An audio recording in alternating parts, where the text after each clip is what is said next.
Dobrý deň, volám sa Katarína Tichá a v spoločnosti Právo s Katarínou sa venujem poradenstvu v oblasti GDPR.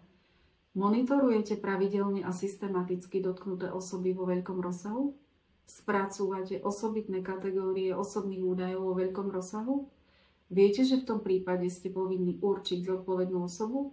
Viete, že DPO, teda zodpovednú osobu, môžete určiť aj dobrovoľne a pomôcť tak vášmu podnikaniu?